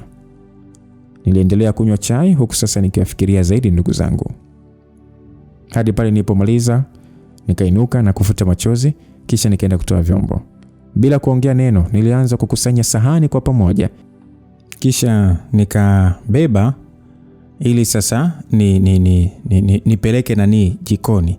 Mara Shu akaniita na kusema ya kwamba kwa mara nyingine kichwa kubwa unataka uwe unakumbushwa kila kitu. Kwa hiyo watu tuinuke bila kunawa ili tuwe wachafu kama wewe ama? Nilisimama kwa sekunde kadhaa bila kugeuka. Kinyonge nikageuka huku uso ukiwa unaangalia chini. Nikasema kwamba samahani, ngoja nipeleke hivi vyombo jikoni alafu nakuja. Zu akasema hivi wewe ni mjinga hivi ni bwege nini? Kwa hiyo tukae hapa kukusubiria wewe hadi upeleke hivyo vyombo kwamba ni uweze kutunawisha ndio kavipeleka au maanza kuota mapembe? Maana mchelewagi, mkishaona tu mnaanza kung'aa tu kosa. Vichwa vinaanza kuwavimba Hebu rudisha kote zako hapo tunawishe pumbavu wewe. Lione kubwa zima akili zero. Basi bila kuongea neno nilirudi nikaweka vyombo mezani na kutaka kwenda jikoni kuchukua jagi pamoja na kibeseni kidogo kwa ajili ya kuanawisha. Kwa sauti ya ukali Shu akaniita kwamba wewe mbwa, unaenda wapi? Nikasema samahani, naenda kuchukua jagi na beseni ili naanawishe. Akasema kwa hiyo unaenda jikoni na bado unarudisha hivi vyombo hapa kwamba ni tupige navyo picha? Ama ubongo wako umeingia maji? Akasema samahani. Niliongea tu na kuvichukua vile vyombo kisha nikaingia jikoni huku nyuma sasa akabakia anasema ya kwamba yani jamani mi watu mingine kama mitaira vile. Eti natuachia vyombo michafu hapa. Lione lilivyo kama nguruwe pori. Alvin alikuwa kimya tu. Alinuka taratibu na kusogea lilipo sinki la kunawia, akanawa na kurudia simu yake mezani kisha akapiga hatua kuelekea kilipo chumba chake. Kabla hajafika mbali, Shu akasema kwamba uendelee kukaa kimya tu hivyo hivyo. Sio ujifanye baba mwenye nyumba kuingilia mambo ya kike. Alvin aligeuka akamwangalia Shu kwa sekunde kadhaa bila hata kuongea kitu. Akaondoka na kuingia chumbani kwake. Mnyonge mimi nilichukua maji na kwenda nikaanza kuanawisha moja baada ya mwingine. Sasa nilipomfikia Shu akanyoosha mikono sasa akiniangalia usoni kwa jicho la dharau. Bila kuongea neno nilizidi kuinamisha uso wangu chini. Taratibu nikamsogezea zaidi na kummina maji, akawa sasa ananiangalia tu bila hata kunawa. Nikainua macho yangu na kumwangalia usoni, akaniambia kwamba unaniangalia nini sasa? Hebu nisafishe kwa mikono yako bwana, na sio kumwagia maji tu. Bila kuongea niliweka chombo mezani, nikashika mikono yake na kuanza kumuosha taratibu. Akaniangalia usoni huku sasa kitabasamu. Mimi sikuonesha kuchukia hata kidogo, zaidi nikawa busy kufanya kile alichotaka. Na nilipomaliza nikamfuta mikono vizuri, kisha nikamuuliza kwamba kuna kingine ambacho nahitaji nikufanyie. Aitabasamu kwa dharau na kuniambia kwamba kipo. Aliongea sasa huku akirudisha kiti nyuma na kusimama. Nikahisi anataka kuondoka, hivyo nikarudi nyuma kumpisha apite. Ajabu, alichukua maji machafu ambayo walishakwisha nawa, akanimwagia nayo usoni na kunitupia kibeseni. Nilinama chini na kukiokota. Akanikanyaga na mguu wake huku akisema kwamba nataka siku zote unapokuwa mbele yangu uwe hivi hivi. Unanielewa? Nilishindwa kuzuia machozi, nikajikuta na utazama ule mguu wake kwa sekunde kadhaa huku machozi yakinitoka. Kwa sauti iliyojaa uchungu nikasema sawa. Akasema vizuri. Na kuna nguo chafu chumbani kwangu, hakikisha unazifua na kuzikunja vizuri. Sasa jifanye chizi, nirudi nikute hujafua, uone nitakavyoichakaza sura yako mbovu. Aliongea na kutoa mguu wake kisha akaondoka. Mimi sikuinuka, nikabaki nimeshika chini vile vile, macho yangu akawa yanaangalia namna anavyofurahi. Moyoni nikasema iko siku haya machozi utakuja kuyarudisha. Sijui itakuwa lini, ila hii ahadi utailipia. Basi taratibu nilifuta machozi na kuinuka pale nikatoa vyombo na kuendelea na ratiba zingine. Sasa wakati nikiwa busy na kazi, Alvin akaja na kusimama pembeni yangu. Mimi sikutaka kumsemesha, ndo kwanza nikaa niko busy na mambo yangu. Akaniangalia wewe mwisho akasema kwamba umeona nilichokuambia lakini bila kumwangalia nikamwambia kwamba unaongea kuhusu nini? Alvin akasema acha kujifanya unaweza kupambana na mateso. Wewe sema neno moja tu nimekubali, basi yote nitabeba mimi. Sasa mrembo wangu. Aliongea hivyo na kunishika bega, jambo ambalo linikwaza kupita maelezo. Bila uoga, nilinua uso wangu, nikamwangalia usoni kwa hasira sana na kushika mkono wake ulio begani kwangu, nikautoa kwa nguvu na kusema kwamba Alvin, iwe mwanzo na mwisho kwako kunishika na kuongea upuzi mbele yangu, umesikia? na ndio nimekataa kuwa karibu na wewe. Kama ni mateso nipe, ila kunishika sehemu yote ile ya mwili wangu ni kosa. Na kama utaendelea kufanya huu ujinga, utajua upande wangu wa pili. Mshenzi wewe. Niliongea hivyo kwa hasira sana. Ajabu aliniangalia na kucheka sana. Kisha akasema kwamba wow, nimependa vitisho vyako, ila unajua nini? Mimi sikulazimishi kukubali, sawa? Wewe fanya mambo yako kwa amani, ila kama utaona unahitaji, njoo, mimi nipo kwa ajili yako. Kwa hiyo yote yanabakia juu yako. Aliondoka, nikabaki na muangalia kwa hasira sana. Unajua mimi ni bora mtu anitukane au hata kuniweka kofi, nitavumilia, ila siku nifanyie udhalilishaji kwa kuchafua mwili wangu. Hapo sasa ukaa kimya ndugu yangu. Sasa naona huyo Alvin anataka vita na mimi, na kwa mikono miwili hii vita nimepokea. Shen zake. Basi bwana, niliendelea na kazi zangu, siku ikaisha. Kesho yake tena kama kawaida nikaamka na kupiga kazi, na ilipofika jioni nikaingia chumbani na kupumzika kidogo. Sasa baada ya kupumzika nikaingia bafuni na kuoga, nilipomaliza nikatoka na kuanza kuangalia nguo ya kuvaa. Mara mlango bwana ukafunguliwa. Nishtuka nikadhani ni Alvin, hivyo nikainama kujificha maana mimi nilikuwa uchi. Ila baada ya mlango kufunguliwa akaingia Shu na shoga yake. Walivyoona nimeinama, Shu akasema kwamba hebu inua milonjo yako hapo. Ai. Eti unajificha, una kitu gani sasa cha maana hadi ujifiche? Basi bila kuongea neno niliinuka na kusimama kusikiliza wanataka nini. Nikashangaa hawaongei, zaidi wako busy tu kuniangalia. Nikaona hebu ngoja nijifunike mie maana dunia ishaota miguu. Nikavuta shuka na kujifunika. Ndio nikaona Shu anaangalia pembeni kwa aibu. Rafiki yake akamshtua kwa kumwambia aniambie kilichomleta ili waondoke. Asa bibia kuambiwa hivyo akajifanya anakooa na kusema kwamba wewe, leo mama atakuja na mgeni, so upike chakula kingi. Na sio mama tu, hata mimi na wageni wangu. Sasa kazana kukaa uchi, uchelewe kupika. Niliitikia sawa, akaondoka. Mimi nikaendelea kuangalia nguo. Sasa baada ya wao kutoka chumbani kwangu walienda hadi sebeni wakakaa. Mara rafiki yake Shu akasema kwamba ila Warda jamani ana shepu nzuri. Yaani tumbo kama hajawahi kula jamani. Kifua sasa ni saa 5 kasoro. Maana sio kwa dodoli ile. Unajua mimi mjikuta na ganda kumtazama moyoni nikasema jamani kweli kuna watu jamani waliumbwa alafu kuna sisi hapa tukinywa maji glasi moja tu tumbo linakuwa kama tumemeza puto. Basi Shu alichukia na kumwambia kwamba kwa hiyo unataka kusema yani nini kwa mfano? Rafiki yake akamjibu ya kwamba nataka kusema nini? Ukimaanisha nini dada? Alafu mbona kama umechukia? Shu akasema leo kwambia nimechukia ni nani? Na kwa nini nichukie ile hali jitu unaloliongelea ni bovu kama hoho iliyooza? Rafiki yake akasema we shoga yangu. Shoga yangu mimi sikunafikia pale huingi kwa Warda. Huko nyuma sana. Hivi umemwangalia vizuri? Umemwangalia vizuri lakini au unamwangalia kwa jicho la husda? Dada, binti wa watu kanyoka kama rula. Si sura, si rangi, si kifua wala shundu. Vyote hakuna unachomzidi. Na hivyo unavyomuona ndo hajajua kuoga. Jiji bado halijampokea. Subiri ajue kujitunza uone. Yaani utakuwa unapitwa kama kigagula. Wala yani wa kukuangalia hata kuwepo. Shu akasema basi bwana, maana naona unajimaliza sasa. Rafiki akasema ni ukweli sio kujimaliza. Pale ufui dafu dada. Shu akasema wewe naye bwana si nimesema basi au ndo unataka satukerane? Rafiki akajibu haya dada mimi nimefunga mdomo. Basi wote walikaa kimya. Huku kwangu nilimaliza kujipaka mafuta, nikatupia kijora changu cha 6,000 huyo mdogo kuelekea jikoni. Nikapita sebeni bila hata kuongea neno. Kwa sauti ya chini nikasikia rafiki yake Shu akisema ya kwamba ona hapo sasa liko kwenye dera, ila unaona mzigo unavyoenda? Umeona mzigo unavyoenda? Mombasa, Dar es Salaam. Mombasa, Dar es Salaam. Shu alimkata jicho na kusema kwamba sasa hiyo ndio ni shape ya kukufanya umlinganishe na mimi? Huyo anataka sio shepu. Rafiki akasema sasa wewe unalo okay tusiende mbali. Shepu sio tako. Ndio. Ila wewe unalo? Na usijifariji, wewe kubali tu humfiki. Shu akasema hivyo umetumwa maana unaropoka tu ni kama usiji umempenda. Kama umempenda si nenda kaongenee bwana, unitolee uchuro hapa.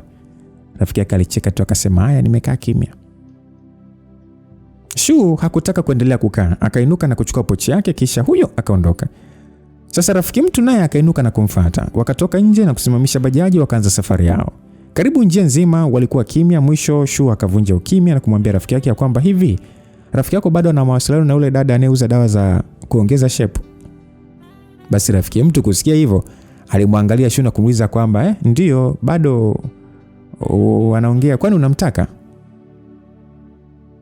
Shu akasema kwamba bwana, achaga kuuliza maswali ambayo una majibu nayo bwana. Wewe nipe namba za huyo rafiki yako nijue mimi nampataje yule dada basi. Rafiki mtu akasema subiri kwanza Shu, unataka kuongeza shape ndugu yangu? Shu akasema kwani kuna shida gani? Au ni mwili wako? Rafiki mtu akasema makubwa. Yaani mimi nilijua umekuwa ila bado akili za kitoto hazijaisha. Yaani kisa Warda ndio unataka uanze kunywa midawa eti unaongeza shape. Shu akasema kwamba alafu Esma, naona leo unataka kunitibua. Hivi kwani saa ngapi nimesema nafanya hivi kwa sababu ya yule mpuuzi? Esma akajibu, kuna Shu, mimi nakujua vizuri ndugu yangu, hapo roho yako inakuuma kuona mwenzio anasifiwa. Labda nikushauri tu kidogo tu. Jikubali na ujipende kwa jinsi ulivyo. Hayo mambo ya wivu yatakuja kuua, yani yatakuua. Na usifikiri eti utakuja kunywa au kufanya kitu ikafanana na yule binti. Yeye mwenzio kaumbwa vile vile. Hata ukisema yani kwamba leo ukamtoe lile shape lake, bado kwa sura tu hutamfikia. Haya, naambia utaenda kufanya hadi surgery ya uso. Hebu acha ujinga basi. Shu akasema kwamba Esma, narudia tena, sifanyi kitu kwa sababu ya mtu, na kama utaki kunipa namba za huyo shoga yako basi acha. Kama utaki kunipatia namba za huyo shoga yako mchawi, acha. Esma akasema ukome kumuita shoga yangu mchawi. Mchawi ni wewe na roho yako. Shu akasema kwa hiyo umegoma kunipatia namba ama? Esma akasema kwa nini unalazimisha? Shu akasema bwana, ukitaka uache. Hasa namba tu unataka kujifanya kama naomba figo. Esma akasema ndio nishaacha. Dereva mniachie hapo hapo.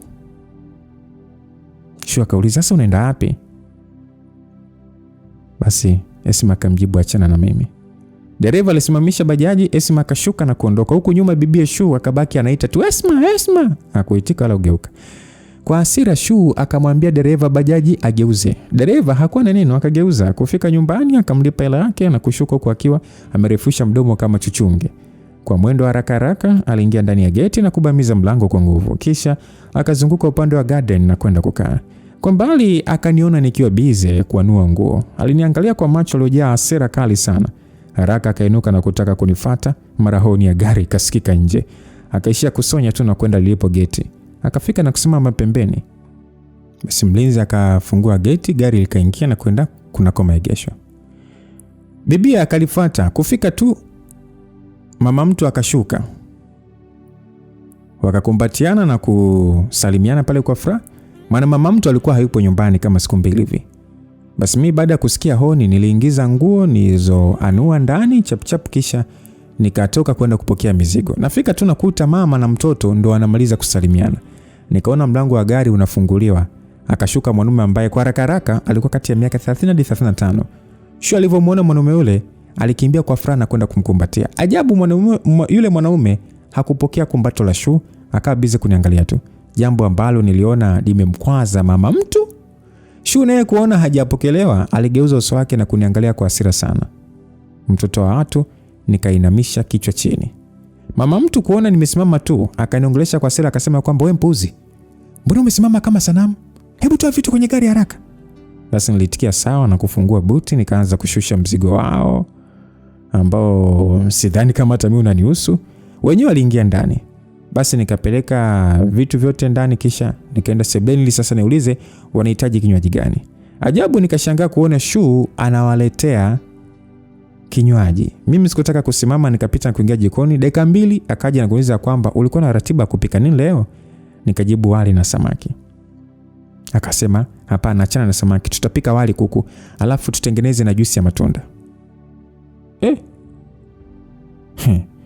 Huyu kaingiwa na jini mpenda kazi au nini kimempata? Mbona anaanza kujishughulisha hivi? Basi niliwaza na kuitikia sawa. Nikaona anafungua freezer na kuanza kuchukua kuku mkubwa kuliko wote. Alipompata akamtoa na kusema kwamba utaanza kuandaa viungo mapema na akiyeyuka tu niite. Alafu kingine nisikuone ukijipitisha sebuleni, maana mnakuaga kama wachawi nyie. Basi nikajibu sawa, akaondoka. Nikabaki nawaza nipitie wapi ili niingie chumbani nikakunje nguo, maana mimi nishapewa onyo nisipite sebuleni na hakuna sehemu nyingine ninayoweza kufanyaje kupita tofauti na sebuleni. Sasa niliwaza mwisho nikaona nisichoshe akili yangu bwana, ngoja nitulie mie. Basi nikakaa, muda ulivyosogea nikaanza kuandaa viungo. Bibie heka kwake zikawa haziishi, mara aje achukue tishu, mara hiki, mara kile, yani ikawa ni full mizunguko tu. Basi bwana, muda wa kupika ulifika, nikamuita akaja. Hapo najua anakuja kupika yeye, ajabu anafika anasimama pembeni. Nikamuuliza kwamba unaanza kupika nini? Akajibu ya kwamba nitaanza kupika nini? Ukimaanisha nini? Hebu epika hapo bwana. Hii ni kali. Sasa anakuja huku kujifanya anapika ili iweje kwa mfano? Niliwaza na kuanza kupika, akawa sasa na kazi ya kuniambia kuwa sijini makini, sije nikapika vibaya. Nilipata hasira. Nikajikuta na mjibu ya kwamba wewe kwani shida yako ni nini? Kama unataka kizuri, si ushike chungu mwenyewe. Kujibiwa hivyo akachukia. Ila kuongea ndo akawa hawezi. Yaani akitaka kufoka anafoka kwa vitendo. Nikaona nimeshaona huyu anataka huyo baba sijui kaka ajue kuwa yeye ndo kafanyaje. Kapika. Sasa ngoja nicheze game. Ngoja nicheze michezo ya kitoto. Nikaanza kujiongelesha, hiki chakula cha leo sijui kama kitakuwa kizuri. Akasema hajitahidi kiwe kizuri. Basi nikamwambia siadi kiwe, maana mikono imechoka na hivi vyakula vya Kiswahili mimi hata nisivijui, ila haina shida. Mgeni mwenyewe anaonekana mtu poa sana. Kusikia hivyo akaanza kujishughulisha kwanza. Akachukua juice, akamimina glasi 2, moja akanipa. Akaana jaribu sasa kunipigisha story. Naona alitaka kunifanya nisahau kama ananifanyiaga uduanzi. Nikawaza sijui nimfanyie ujinga, nitoe vyakula vibaya, ila nikaona hapana, sio vizuri kucheza na chakula. Basi nikapika kwa moyo safi kabisa. Na kilipokuwa tayari akaenda kuoga. Muda huo sasa wageni wake wakafika, nikawapa vinywaji kisha na mimi nikaenda kuoga. Sasa nilipomaliza tu ile nataka nivae, akaja na kunipa gauni na kunitaka nivae. Nikapokea, akaondoka, mimi nikabaki tu naangalia hilo gauni alilonipatia. Jamani, yani ilikuwa ni kubwa, alafu rangi yake mbaya. Nikataka nisivae, ila nikaona haina haja ya kutibuana tena na mtu usiku. Maana najua nisipovaa ataniletea maneno mengi sana. Basi nikavaa, kichwani sasa nikafunga kitambaa changu safi tu na kwenda jikoni. Nikamkuta tayari kashaweka chakula kwenye hotpot. Nikataka nipeleke dining. Nirudishwa haraka na kuambiwa kwamba nikae jikoni humo. Basi bila kubisha mimi nikakaa, akafanya kila kitu mwenyewe. Na alivyomaliza watu wote wakasogea mezani. Nikasikia yule mwanaume ananiulizia. Shu akamjibu kuwa nimeshiba.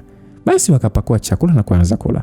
Alvin alivyo na makusudi akaniita. Ile nimeitika tu. Shu akamuuliza kwamba amepumzika vipi, unataka nini nikuletee? Alvin akajibu kwamba ningetaka uniletee nisingemuita. Basi baada ya kumjibu vile akaniita tena. Nikainuka na kwenda. Ile nafika tu akaniambia kwamba naomba ulete glasi nyingine, hii rudisha. Nikajibu sawa na kuchukua ile sasa aliyotaka nirudishe, kisha nikaenda kumletea nyingine. Kufika nikampatia. Sasa ile nimegeuka niondoke, yule mwanaume akaniita Warda. Nikageuka na kuitika be. Akasema kwa nini tunakula afu wewe unakuwa ni kama umejificha huko? Unajua sio vizuri Nitabasamu na kumjibu kwamba samani kama itakuwa ni kosa, ila huwa nakula mapema sana. Akasema ni mambo ya diet Okay, ila kuwa makini usije kupata shida. Nikamjibu sawa, asante. Nilijibu na kuondoka. Huko nyuma sasa kabaki ananiangalia. Shu akamshtua kwa kumuuliza anakionaje chakula.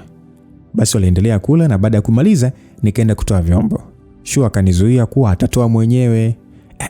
Asa mimi ni nani nikatae kusaidiwa? Bila kuongeza neno nikarudi jikoni na kutulia. Akatoa vyote na kusafisha meza, na alivyomaliza akaungana na wageni wake wakapiga story, na baadaye muda ulivyoenda wakaaga na kuondoka. Sasa yule mwanaume si akaniita tena bwana. Mimi naye nikainuka na kwenda. Kufika pale akaniambia kwamba mimi naondoka. Kwa hiyo nimeona sio vema niondoke bila kukuaga. Nitabasamu tu na kumwambia kwamba asante na karibu tena. Akajibu asante, na kabla sijaondoka hebu naomba nikwambie kitu. Asa Shu kusikia hivyo, mishipa shingo ikamsimama. Nikaona ananiangalia kwa jicho kali. Mimi nikaisha kutabasamu. Tuseme ningefanyaje? Eti hata kama ungekuwa wewe ungefanyaje sasa? Hakuna cha kufanya, zaidi ni kusubiri tu kuambiwa hicho kitu. Mwanamume yule akasema kwamba una rangi nzuri sana, itunze usije ukaiharibu. Nikajibu asante. Nilijibu, akaondoka, mimi nikarudi jikoni. Shu na mama yake wakamsindikiza hadi nje bwana. Akaingia kwenye gari na kuondoka. Sasa kitendo cha yule mwanaume kuondoka tu, Shu alikuja kuniwashia moto bala. Mimi sikuwa na cha kujibu zaidi ya kuinamisha kichwa chini. Akafoka alivyochoka akaondoka. Na mimi sasa nikaingia chumbani kwangu na kulala. Siku ikaisha. Ilipofika kesho yake jioni, Auntie Vero naye akarudi. Nikampokea mizigo na kupeleka chumbani kwake. Ile kurudi sebleni nikakuta anaongea na boss ambaye ni mama yake Shu. Na maongezi yao yalikuwa ni kuhusu kazi zao. Mimi sikuwa na kitu cha kufanya, cha kunifanya mimi nikae pale, hivyo nikaenda zangu jikoni. Muda ukaenda, saa zikakatika, siku hiyo nayo ikapita. Asa kesho yake mida jioni tukapokea ugeni wa mdada ambaye nilikuja kufahamu kuwa ameletwa kwa ajili ya kule kazini kwao, maana binti aliyekuepo kaondoka. Basi nilifanya majukumu yangu na baada ya chakula kila mtu akaingia chumbani kwake. Sasa mimi kabla ya kulala nikakumbuka sijashusha pazia ya jikoni. Hivyo nikatoka kwenda jikoni. Ila nafika tu karibu na chumba cha boss, nikasikia wanaongea na kutaja jina langu. Nikawaza hawa watakuwa wanaongea nini hawa? Hebu ngoja nisikilize bwana, usikute wananipangia mbinu za kuniangamiza, maana sio kwa kunong'ona huku. Bwana wewe, si nikajibana. Basi Aunti Vero akasema kwamba hapana, sidhani kama Warida atafaa kwa kazi ile. Bosi akamjibu, kwa nini asifae? Na kuliko apelekwe huyu bora aende Warida, maana huyu aliyekuja hana muonekano hata kidogo. Zaidi tukimpeleka tutapoteza wateja, kitu ambacho mimi sitaki kitokee. Basi Aunti Vero akajibu ya kwamba kuhusu Warida hapana. Wewe kama unaona huyu hafai basi arudi kwao, tutatafuta mwingine. Bosi akajibu kwamba arudi kwao na hela yangu na nauli ishie chini tu. Na kwa nini unamkingia kifua Warida? Kwa sababu hii si mara ya kwanza. Yaani unakuwa unamkingia tu kila ninapotaka kumpeleka unakataa. Kwa nini? Kwani shida iko wapi? Aunti Vero akasema shida ipo shoga yangu. Warida bado ni mdogo na pia anaonekana amelelewa kwenye misingi ya dini sana. Hivyo ni ngomba umwache tu. Basi bosi akasema kwamba mdogo, misingi ya dini. Yote hayo yanahusiana na nini sasa? Yanahusiana nini na mimi? Au yeye sio mwanamke? Maana tunachokitaka ni mtu ambaye ni mwanamke tena mwenye muonekano wa kuvutia kama alivyo yeye. Sasa nashangaa unapinga? Wewe sikia. Kuanzia kesho nitaanza kutoka na Warida. Huyu aliyekuja ndiye atabakia na majukumu ya humu ndani basi. Aunti Vero akasema kama maamua haya, ila mimi naona angebaki tu. Bosi akasema abaki ili weje bwana wewe, Yaani mtu ana kila sifa ya kazi alafu abaki, si ushamba huo? Hebu nipishe nikalale zangu mimi. Basi walimaliza kuongea. Haraka nikarudi chumbani kwangu kwa kunyata. Nikafika na kufunga mlango taratibu, kisha nikakaa kitandani. Kichwani nikabaki najiuliza maswali. Wanataka kunipeleka wapi? Na hiyo kazi ni kazi gani ambayo huyo aliyeletwa haimfai ila mimi inanifaa? Niliwaza, mara mlango ukafunguliwa. Haraka nilijilaza na kujifanya nimelala. Aunti Vero ambaye ndo alifungua mlango aliingia na kufika. Baada ya kufika ile alisimama bila kuongea wala hata kufanya kitu, akaniangalia karibu dakika 3. Kinyonge akashusha pumzi na kuondoka. Sasa baada ya kuondoka nikainuka na kukaa kitako. Mawazo na maswali vilikuwa vingi kichwani mwangu na hakuna jawabu nilopata. Mwisho nikajilaza na kuanza kusaka usingizi. Haikuchukua muda, nikalala na kuja kuamka kesho yake alfajiri. Nikaingia jikoni na kuanza majukumu yangu ya siku. Hasa muda ulienda, ikafika saa 2. Alvin akaja jikoni na alipofika alisimama tu pembeni yangu. Mimi kimya, akaniangalia tu, mwisho akasema kwamba hatimaye umeshinda mtihani wangu. Alivyosema hivyo nilimwangalia na jicho la upande, kisha nikaendelea na kazi zangu. Akatabasamu tu na kuniambia kwamba bwana tusichukiane bwana. Mimi nilikuwa tu naipima akili yako nione kama inakutosha. Naona kweli inafanya kazi vizuri sana. Na kwa maana hiyo umefanikiwa kuwa rafiki yangu. Asa bila kuinua uso nikamwambia kwamba ingekuwa vyema kama ungechukua kilichokuleta ukaondoka, maana unanitia uzito tu. Alvin akasema bwana msijifanye basi wewe matawi ya juu. Mimi kuja kukuambia nilikuwa nakupima kusikufanya sasa yani ukaniona boya sana. Sawa. Nikamuuliza hivi, kwani una shida gani? Akajibu, ukiniangalia inaonekana kwamba mimi na shida. Msichana, hebu acha basi kiburi. Kwanza na habari mbaya juu yako. Fanya unavyojua mwezi huu uwe wa mwisho kuwa hapa. Maana mipango inayopangwa juu yako si rafiki kwa kesho yako. Sasa jitie kiburi, upuuzie. Ukianza kunyosha tu hakikisha unalilia uvunguni. Maneno yake alinifanya nikamwangalia kwa mshangao na kumuuliza unamaanisha nini kunisema hivyo? Akasema kwamba achana na kumaanisha nini. Weka ukijua sehemu hii si salama kwa kesho yako, kwa hiyo anza kujikusanya taratibu kisha potea. Yaani potea kama mchawi. Aliongea, nikataka kumuuliza ila nikasita baada ya kusikia sauti ya Madam Boss akisema kwamba nyie ndio upuzi gani mnafanya? Basi wote tuligeuka na kumwangalia. Alvin bila uoga akasema kwamba hivi kumbe kuongea nako ni upuzi. Madam akamjibu kwamba ushaanza madharau yako ya kijinga Wewe ni kama anafanya kazi huyo. Alvin akasema naona ndio, ila sasa inaofanya kazi mikono sio mdomo. Ndio maana unaona anaongea huku akiendelea. Kwanza achana na gubu bwana, mimi naona uko na dada mpya. Madam alisonya na kumwambia kwamba mtupishe huko, na habari za kuingia jikoni kama mtoto wa kike ukome. Alvin hakujibu kitu, akaondoka na kutuacha wenyewe. Madam bosi baada ya kuona Alvin kaondoka, akaingia, nikamsalimia, akaitikia na kuniambia kwamba kama kuna kazi ambazo hujafanya mwelekeze mwenzako afanye. Basi nitikia sawa, huku nikimwangalia yule binti. Madam hakuongeza neno, akageuka na kuondoka na kuniacha na binti yule. Bila kuchelewa nikamuonesha baadhi ya kazi ambazo zilikuwa hazijafanywa, kisha nikarudi kuendelea na chapati zangu. Ilipofika saa 3:30 nikaandaa meza na kuwaita watu wote. Mimi kama ilivyo kawaida yangu nikarudi zangu jikoni na kuchukua kikombe cha chai, kisha nikakaa chini tayari kunywa chai. Ajabu, nikiwa nimepiga pafu moja tu, madam alikuja na kuniambia kuanzia leo nitaanza kula nao mezani. Nilishangaa, mbona ghafla, au ndo kashaanza mipango yake? Nikaona acha nianze kupangua mapigo mapema. Kwa upole nikasema kwamba asante madam, ila nafurahi kupata chakula huko jikoni. Basi nilivyosema hivyo alikunja uso na kusema kwamba sijaje hapa kukuomba, hii ni amri. Haya, amka haraka. Na iwe mwanzo na mwisho kukuona unakaa jikoni wakati wengine tukiwa mezani. Iwe mwanzo na mwisho. Sauti aliyoitoa hakuruhusu mimi kubaki nimekaa wala kuongeza neno. Hakuruhusu kabisa. Haraka niliinuka na kutangulia mbele. Sasa ule binti mpya akataka na yeye kuja, maana tulikuwa wote jikoni. Ile anataka kuinuka tu, akatulizwa akaambiwa wewe baki hapo hapo. Maskini kinyonge tu akainamisha kichwa chini. Sisi hao tukaenda mezani. Nafika tu Shua akaachia sonye hilo na kusema kwamba nimeshaanza kutia meza nuksi.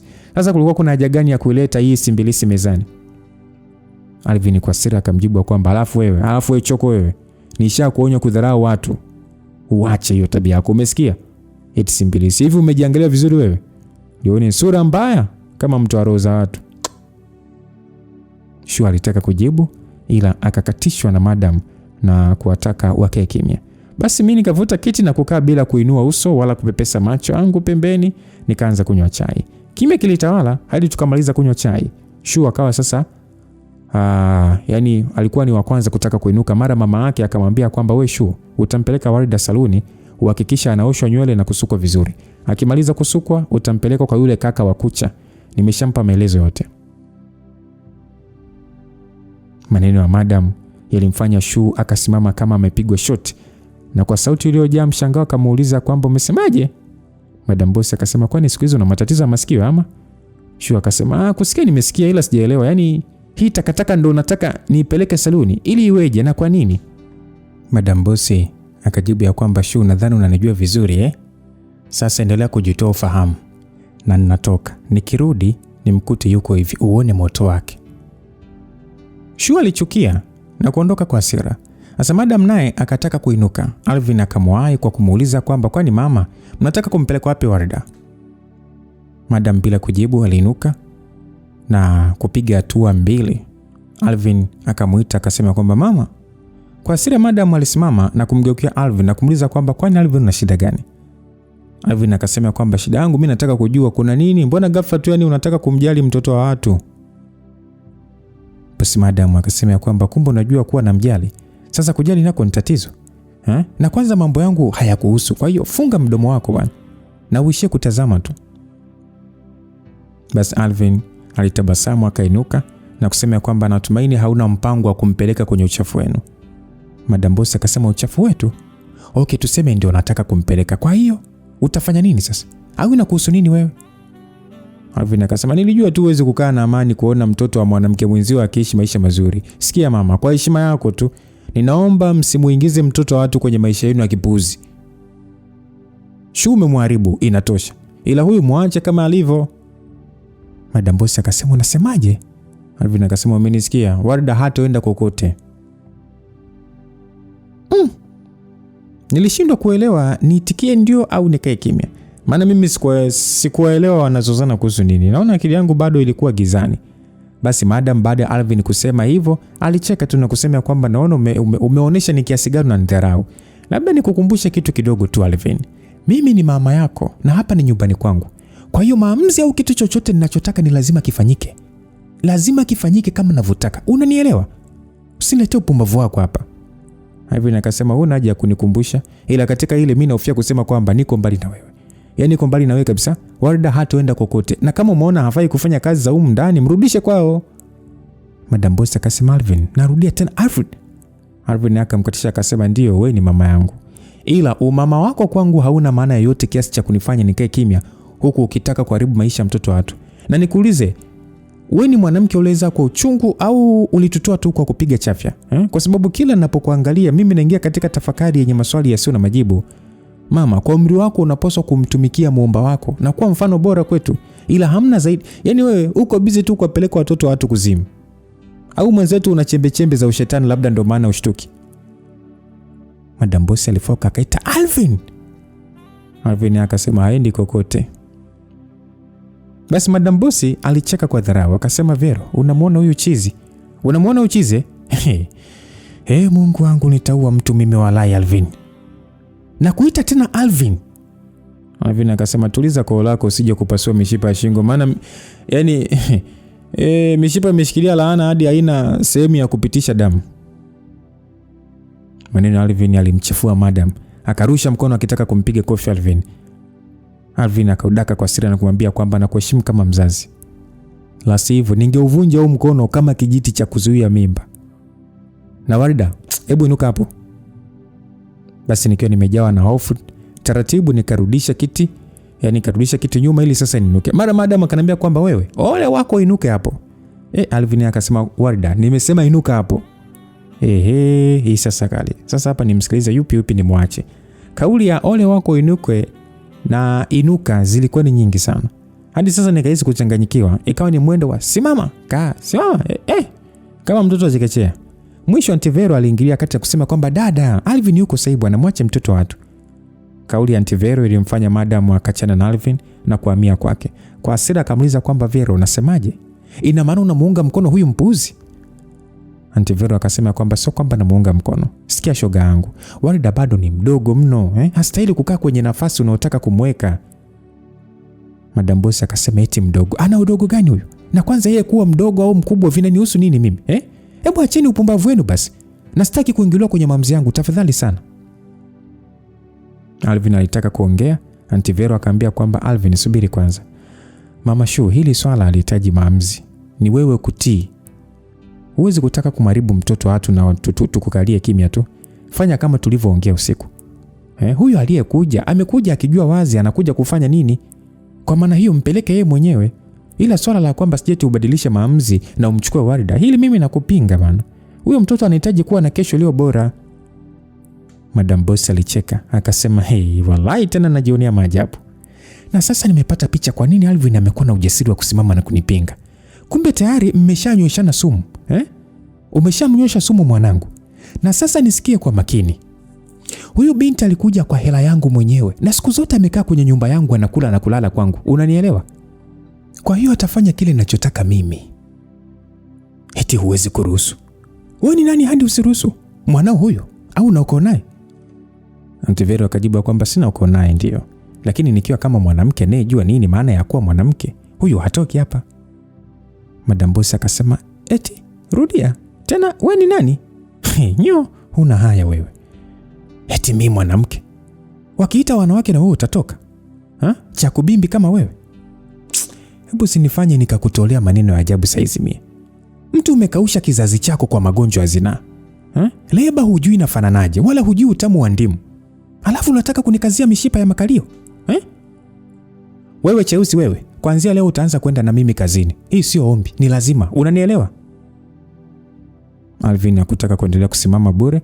Alimfuata haraka na kunivuta nusu achomoe mkono wangu. Mkuku hadi chumbani. Huku sasa nyuma tukaacha wakongwe wakirushiana maneno. Basi sisi tukafika chumbani, akaniachia mkono na kusema kwamba fungasha kila kilicho chako uondoke haraka sana.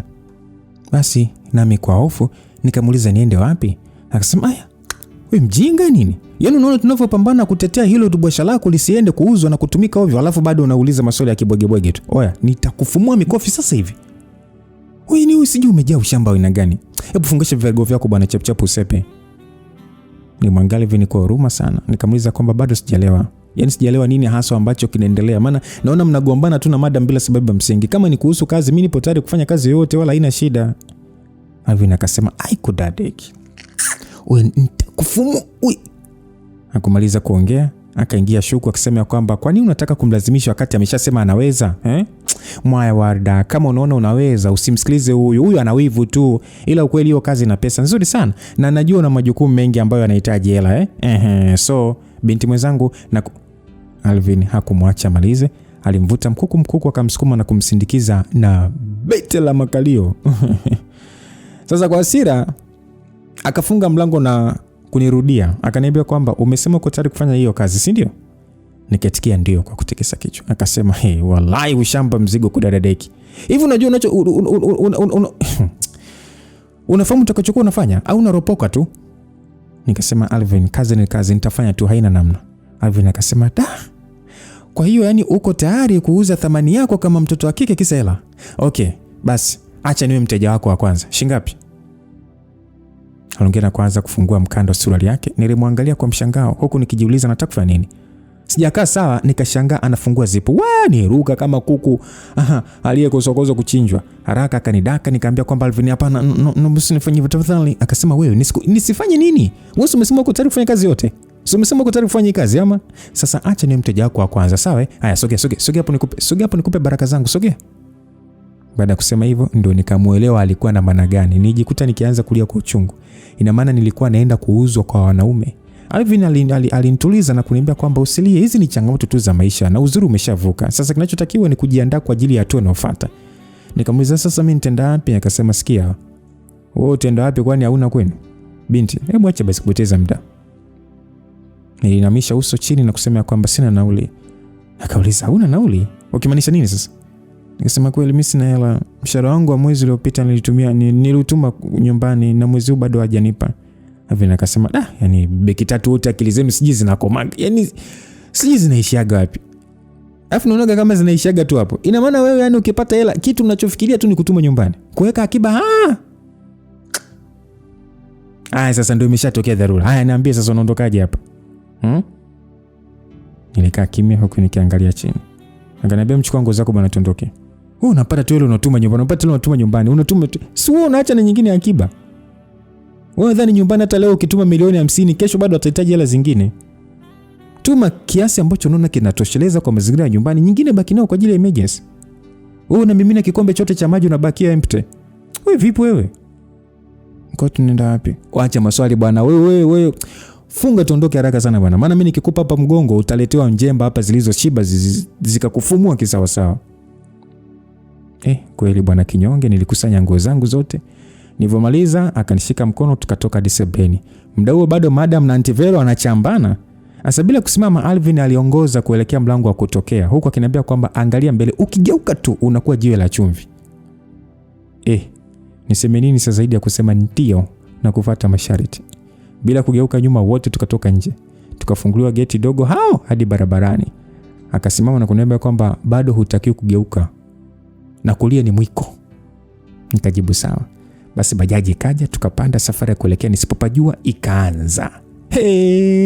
Hapa sasa simulizi yetu ndipo inapoanzia sasa msikilizaji. Tukutane sehemu inayofuata kuweza kufahamu mengi zaidi. Niseme tu hapa ndipo simulizi yetu inapoanzia. Kumbuka mtayarishaji ni Rita Story na nilie kusimulia hii simulizi ni mimi Lucas Numbers. Kwa mapenzi yake Mwenyezi Mungu tukutane sehemu ya pili. God be with you till we meet again. Bye bye.